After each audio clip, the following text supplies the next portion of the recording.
أعوذ بالله من الشيطان الرجيم بسم الله الرحمن الرحيم ربي زدني علما ربي زدني علما ربي زدني علما ربي يسر ولا تؤسر وتمم بالخير وبك نستعين آمين ثم آمين اللهم صل على محمد وعلى آل محمد كما صليت على إبراهيم وعلى آل إبراهيم إنك حميد مجيد اللهم بارك على محمد وعلى آل محمد كما باركت على إبراهيم وعلى آل إبراهيم إنك حميد مجيد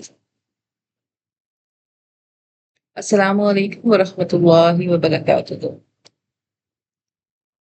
ہم نے حضرت عائشہ رضی اللہ تعالیٰ عنہ کی زندگی کے حالات کے بارے میں پڑھا، اس میں واقع عفت کا تذکرہ ہوا۔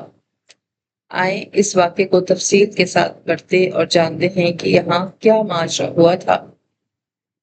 ام المومنین حضرت عائشہ صدیقہ رضی اللہ تعالیٰ عنہ فرماتی ہیں کہ جب حضور نبی کریم صلی اللہ علیہ وسلم سفر پر جانے کا ارادہ فرماتے تھے تو اپنی بیویوں کے درمیان قرآن اندازی فرماتے تھے۔ جس بیوی کا نام قرآن نکل آتا اسے اپنے ساتھ سفر میں لے جاتے۔ ام المومنین حضرت عائشہ فرماتی ہیں غزوہ بنی مستلق پر روانہ ہونے کے لیے رسول صلی اللہ علیہ وآلہ وسلم نے ہمارے درمیان قرآن ڈالا تو میرا نام نکلا، چنانچہ میں نے رسول صلی اللہ علیہ وسلم کے ساتھ سفر پر روانہ ہو گئی۔ یہ پردے کے حکم نازل ہونے کے بعد کا واقعہ ہے۔ مجھے دوران سفر ہودج کے ساتھ ہی اونٹ پر لاد دیا جاتا اور ہودج کے ساتھ ہی نیچے اتار دیا جاتا۔ ہودج اس ڈولی کو کہا جاتا ہے جس میں سواری بیٹھتی ہے۔ ہم سفر پر روانہ ہو گئے۔ رسول صلی اللہ علیہ وسلم غزوے سے فارغ ہوئے تو آپ صلی اللہ علیہ وسلم نے واپسی روانہ ہوئے اور لشکر اسلام نے واپسی پر مدینہ منورہ کے قریب پڑاؤ ڈالا۔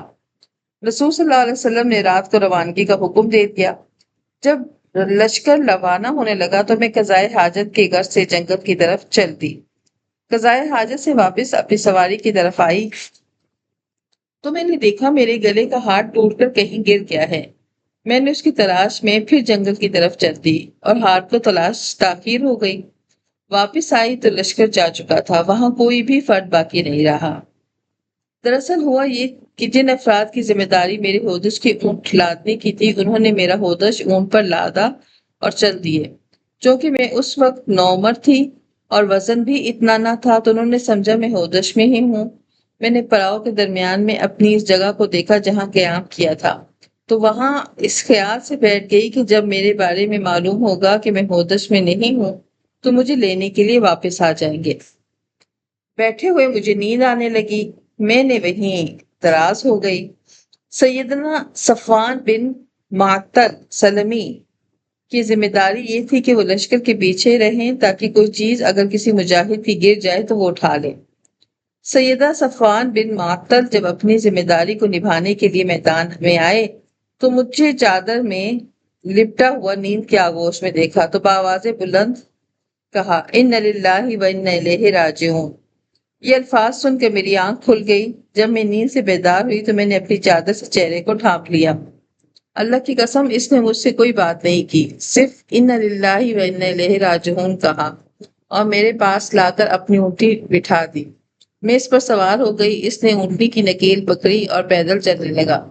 ہم ظہر کے وقت لشکر کو جا ملے جبکہ لشکر مدینہ منورہ پہنچ چکا تھا۔ پھر جس کی مقدر میں ہلاکت تھی وہ ہلاک ہوا۔ منافقین نے بھانت بھانت کی بولیاں بولنا شروع کر دی۔ رئیس المنافقین عبداللہ بن ابی اس گھناؤنی سازش میں پیش تھا۔ میں مدینہ منورہ پہنچ کر بیمار ہو گئی۔ میری بیماری کے دورانیہ 1 ماہ تک دراز ہو گیا۔ لوگ بہتان تراشی کرنے والوں کی باتوں میں دلچسپی لینے لگے۔ مجھے کچھ معلوم نہ تھا کہ مدینہ میں میرے خلاف کیا باتیں ہو رہی ہیں۔ البتہ رسول صلی اللہ علیہ وسلم کے رویے میں قدر تبدیلی دیکھ کر مجھے کھٹکا محسوس ہوا، کیونکہ بیماری کے دوران رسول صلی اللہ علیہ وسلم مجھ سے جو اپنائیت کا رویہ اختیار کرتے تھے وہ اس دفعہ میں واضح تبدیلی نظر آئی۔ رسول صلی اللہ علیہ وسلم میرے پاس تشریف لائے اور میرے کھردرے سے انداز میں حال پوچھتے اور چلے جاتے، نہ میرے پاس کچھ دیر کے لیے بیٹھتے۔ اس رویے سے مجھے تشویش تو تھی لیکن اس گھناؤنی سازش کا مجھے خیال تک نہ تھا جو اس وقت مدینہ منورہ میں میرے خلاف ہو رہی تھی۔ بیماری کی وجہ سے جسم میں بڑی نکاہت پیدا ہو چکی تھی۔ ایک رات میں قضائے حاجت کے لیے ام مستح کے ساتھ باہر گئی۔ ہم رات کے وقت ہی اس مقصد کے لیے گھر سے جایا کرتی تھیں۔ ام مستح رضی اللہ تعالیٰ عنہا ابو رحم بن عبد مناف کی بیٹی تھیں۔ ان کی والدہ صخر بن عامر کی بیٹی تھیں اور سیدنا ابو بکر کے خالہ تھیں۔ ان کا بیٹا مستح بن اساسہ تھا۔ ہم قضائے حاجت سے فارغ ہو کر گھر کی طرف واپس آ رہی تھی کہ ام مستح نے اپنی چادر کی وجہ سے لڑکھڑا گئی۔ لڑکڑاہٹ کی وجہ سے اس کی زبان سے یہ جملہ نکلا، مستح کا ستیہ ناس ہو۔ میں نے اس سے کہا، آپ نے یہ بری بات کہی، کیا آپ کو ایک ایسے شخص کو برا بھلا کہہ رہی ہیں جو غزوہ بدر میں شریک ہوا؟ ام مستح نے کہا، عائشہ کیا تو نے وہ باتیں نہیں سنی جو وہ کہہ رہا ہے؟ میں نے کہا، اس نے کیا کہا؟ تو اس نے مجھے بتایا کہ بہتان تراشی کرنے والے تیرے بارے میں یہ کہہ رہے ہیں اور مستح بھی ان کے ساتھ ہے۔ جب میں نے یہ بات سنی تو میری بیماری میں اچانک اضافہ ہو گیا۔ جب میں اپنے گھر واپس آئی تو رسول صلی اللہ علیہ وسلم میرے پاس آئے، انہوں نے سلام کیا اور پھر بے رحمی سے میرا حال پوچھا۔ میں نے پھر عرض کیا، مجھے والدین کے پاس جانے کی اجازت دیں۔ میرے دل میں یہ بات تھی کہ میں اپنے والدین سے حقیقت حال معلوم کروں گی۔ رسول صلی اللہ علیہ وسلم نے مجھے والدین کے ہاں جانے کی اجازت دے دی۔ ام المومنین سیدہ عائشہ فرماتی ہیں، میں اپنے والدین کے پاس چلی گئی۔ میں نے اپنی والدہ سے پوچھا، امی جان لوگ کیا باتیں کر رہے ہیں؟ انہوں نے کہا، بیٹی پریشان نہ ہو، جب کوئی عورت اپنے خاوند کی چہیتی ہوتی ہے تو اس کی شوقنیں بھی ہوتی ہیں اور اکثر و بیشتر اس قسم کی حالات پیدا ہو جاتے ہیں۔ زیادہ غم نہ کر، اپنے آپ کو آسودہ رکھ، گھبرانے کی کوئی بات نہیں۔ میں نے کہا، سبحان اللہ، لوگ میرے بارے میں اس قسم کی گھٹیا باتیں کرتے ہیں۔ میں اس رات سو نہیں سکی، ساری رات روتی رہی، صبح تک آنسو کی چھڑی لگی رہی۔ رسول صلی اللہ علیہ وسلم نے حضرت اسامہ بن زید کو مشورے کے لیے بلایا۔ اسامہ بن زید رضی اللہ تعالیٰ عنہ نے عرض کیا، یا رسول اللہ، ہم آپ کے اہل خانہ میں نیکی کے علاوہ کچھ نہیں جانتے۔ میرے نزدیک سیدہ عائشہ رضی اللہ تعالیٰ عنہا پاکیزہ سیرت، پاک دامن، خیر و برکت سے آراستہ عظیم خاتون ہیں۔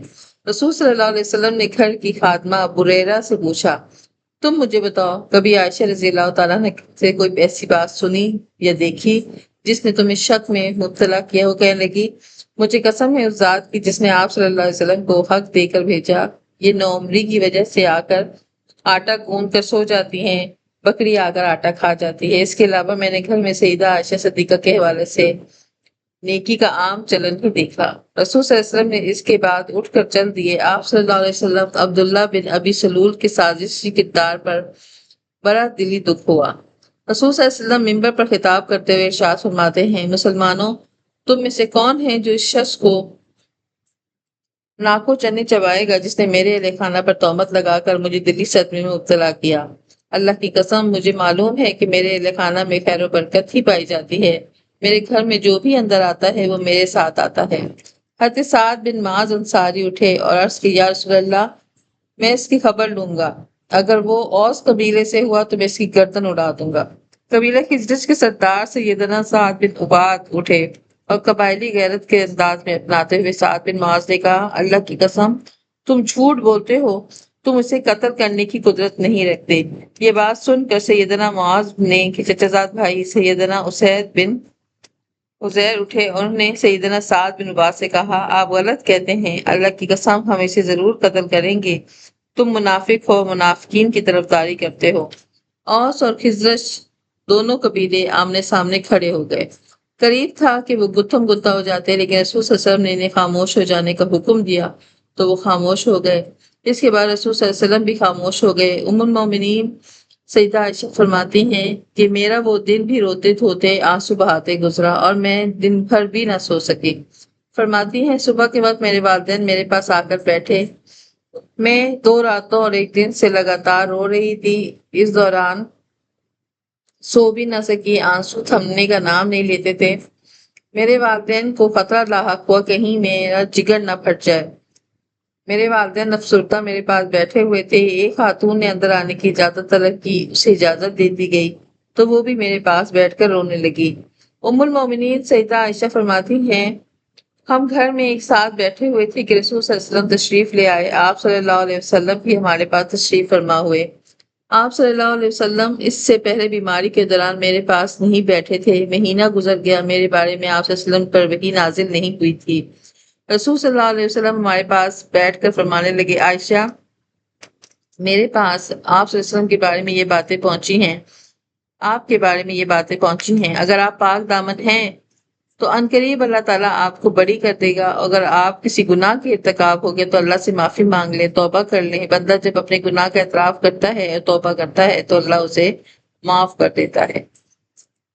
ام المومنین سیدہ عائشہ فرماتی ہیں، جب رسول صلی اللہ علیہ وسلم نے اپنی بات پوری کر لی تو میرے آنسو فوراً تھم گئے، میرے آنکھوں میں ایک قطرہ بھی نہ رہا۔ میں نے اپنے ابا جان سے عرض کیا، آپ رسول صلی اللہ علیہ وسلم کو جواب دیں۔ انہوں نے کہا، بیٹی، اللہ کی قسم مجھے نہیں معلوم کہ میں اس سلسلے میں رسول صلی اللہ علیہ وسلم سے کیا بات کروں۔ میں نے اپنی امی سے کہا، امی آپ حضور صلی اللہ علیہ وسلم کو جواب دیں۔ انہوں نے کہا، بیٹی مجھے بھی کچھ معلوم نہیں، میں رسول صلی اللہ علیہ وسلم کو کیا بات کروں۔ ام المومنین سیدہ عائشہ صدیقہ فرماتی ہیں، میں اس وقت نوعمر لڑکی تھی، میں نے ابھی قرآن ہی زیادہ نہیں پڑھا تھا۔ میں نے بڑے پر اعتماد لہجے میں کہا، اللہ کی قسم مجھے علم ہے کہ آپ نے میرے بارے میں جو باتیں سنی ہیں وہ آپ کے دل میں بیٹھ گئی ہیں۔ آپ صلی اللہ علیہ وسلم نے انہیں سچ مان لیا ہے۔ اگر آپ صلی اللہ علیہ وسلم سے یہ کہوں کہ میں بری ہوں اور اللہ جانتا ہے کہ میں بری ہوں تو آپ میری تصدیق نہیں کریں گے، اور اگر میں اس معاملے کا اعتراف کر لوں حالانکہ اللہ جانتا ہے میں بری ہوں تو آپ سچ مان لیں گے۔ اس نازک ترین موقع پر میں وہی کہوں گی جو حضرت یوسف کے والد نے کہا تھا، فَصَبْرٌ جَمِيلٌ وَاللَّهُ الْمُسْتَعَانُ عَلَىٰ مَا تَصِفُونَ، یعنی اچھا صبر کروں گا، جو بات تم بتا رہے ہو اس پر اللہ ہی مدد مانگی جائے گی۔ ام المومنین حضرت عائشہ بیان کرتے ہیں کہ میں رسول صلی اللہ علیہ وسلم کی خدمت میں اپنی بات کہنے کے بعد اٹھی اور اپنے بستر پر جا کر لیٹ گئی۔ میں جانتی تھی کہ میرا اللہ مجھے ضرور بری کرے گا، لیکن یہ بات میرے وہم و گمان میں بھی نہیں تھی کہ اللہ سبحانہ و تعالیٰ میری شان میں وہی نازل کریں گے جسے قیامت تک تلاوت کی جائے گی۔ میری یہ بذات خود اپنے آپ کو اس قابل نہیں سمجھتی تھی کہ اللہ تعالیٰ میرے بارے میں ایسا حکم نازل کریں گے جس کی تلاوت کی جائے گی۔ مجھے یہ امید تھی کہ اللہ تعالیٰ رسول صلی اللہ علیہ وسلم کو خود خواب کے ذریعے میری سچائی کے بارے میں آگاہ کر دیں گے۔ ام المومنین حضرت عائشہ فرماتی ہیں، اللہ کی قسم نہ رسول صلی اللہ علیہ وسلم نے باہر جانے کا ارادہ کیا اور نہ ہی گھر والوں سے کوئی باہر گیا، یہاں تک کہ رسول صلی اللہ علیہ وسلم پر وحی نازل ہونے لگی۔ رسول صلی اللہ علیہ وسلم پر معمول کے مطابق دباؤ پڑنے لگا، جیسے کہ نزول وحی کے دوران پہلے بھی پڑا کرتا تھا۔ آپ صلی اللہ علیہ وسلم کی پیشانی سے موتیوں کے مانند پسینے کے قطرے گرنے لگے، حالانکہ یہ سردی کے دن تھے۔ رسول صلی اللہ علیہ وسلم نے یہ کیفیت وحی کی بوجھ کی وجہ سے طاری تھی۔ جب رسول صلی اللہ علیہ وسلم سے غنودی کیفیت ختم ہوئی، آپ صلی اللہ علیہ وسلم تبسم فرمانے لگے۔ آپ صلی اللہ علیہ وسلم نے پہلی بات یہ فرمائی، عائشہ، اللہ تعالیٰ نے آپ کو بری قرار دے دیا۔ یہ بات میری امی جان نے سنی تو خوشی سے جھوم اٹھی اور کہنے لگی، عائشہ اٹھو اور رسول کا شکریہ ادا کرو۔ میں نے کہا، امی جان میں تو اللہ کا شکریہ ادا کروں گی جس نے مجھے بری کر دیا۔ اللہ نے میرے بارے میں یہ آیت نازل فرمائی، ان الذین جاؤ بالعفک عصبۃ منکم لا تحسبوا، جو لوگ بہتان گھڑ کر لائے ہیں وہ تمہارے ہی اندر کا ٹولہ ہے، اس واقعے کو اپنے حق میں شر نہ کہو بلکہ یہ تمہارے لیے خیر ہے۔ یہ کل 10 آیات میری سچائی میں نازل ہوئیں۔ جب میں براہ راست وہی نازل ہو گئی تھی تو حضرت ابوبکر صدیق رضی اللہ تعالیٰ عنہ، جو کہ مستہ اثاثہ پر قرابت داری اور اس کی غیرت کی وجہ سے خرچ کیا کرتے تھے، کہنے لگے، آج کے بعد میں مستہ کو خرچ نہیں دوں گا کیونکہ اس نے میری بیٹی پر بہتان تراشی کرنے والوں کا ساتھ دیا۔ تو اللہ تعالیٰ نے پھر آیت کریمہ نازل فرمائی، وَلَا يَأْتَلِ أُولُو الْفَضْلِ مِنْكُمْ، تم میں جو لوگ صاحب فضل اور فراوانی والے ہیں وہ اس بات پر قسم نہ کھا بیٹھیں کہ وہ اپنے رشتہ دار مساکین اور مہاجرین کی فی سبیل اللہ مدد نہیں کریں گے، انہیں معاف کر دینا چاہیے، درگزر کر دینا چاہیے۔ کیا تم نہیں چاہتے کہ اللہ تمہیں معاف کرے؟ اور اللہ کی صرف یہ ہے کہ وہ غفور الرحیم ہے۔ سورہ نور کی آیت نمبر 22۔ سیدہ ابو بکر اس آیت کو سنتے ہی فرمانے لگے، میری دلی چاہت ہے کہ اللہ تعالیٰ مجھے بخش دے، اور اس وقت مستحق کو خرچ دینا شروع کر دیا اور فرمایا، اللہ کی قسم میں کبھی بھی اس کو خرچ بند نہیں کروں گا۔ ام المومنین سیدہ عائشہ بیان فرماتی ہیں کہ رسول صلی اللہ علیہ وسلم نے سیدہ زینب بنت جہش سے بھی میرے بارے میں پوچھا تو انہوں نے برملا عرض کی، یا رسول اللہ، میں اپنے کانوں اور آنکھوں کی حفاظت کرتی ہوں۔ میں نے سیدہ عائشہ صدیقہ کو ہر اعتبار سے بہترین پایا، حالانکہ رسول صلی اللہ علیہ وسلم کے ازواج میں وہی میرا مقابلہ کیا کرتی تھیں۔ اللہ تعالیٰ نے ان کے تقوی کی بنا پر بچا لیا، جبکہ ان کی بہن حمنہ نے بہتان تراشی کرنے والوں کا ساتھ دے کر اپنی ہی تباہی کا بندوبست کیا۔ تو یہ تھا حضرت عائشہ رضی اللہ تعالیٰ عنہ کا واقع افق، جسے سیر کی کتاب امہات المومنین سے میں نے آپ کے سامنے بیان کیا ہے اور بہت تفصیل کے ساتھ بیان کیا ہے۔ امید کرتی ہوں اس واقعے کے اندر جو بھی آپ کے سوالات ہوں گے آپ کو اس واقعے میں مل گئے ہوں گے۔ اللہ تعالیٰ ہمیں صحابیات کا ذکر میں ادب اور احترام رکھنے کی توفیق عطا فرمائے۔ وہ امت کی مائیں ہیں اور اس امت کی بہترین خواتین شمار کی جاتی ہیں۔ اللہ تعالیٰ ہماری اس کوشش کو قبول و منظور فرمائے۔ آمین ثم آمین۔ وآخر دعوانا الحمدللہ رب العالمین۔ سبحان ربک رب العزت عما یصفون وسلام علی المرسلین والحمد للہ رب العالمین۔ السلام علیکم ورحمۃ اللہ وبرکاتہ۔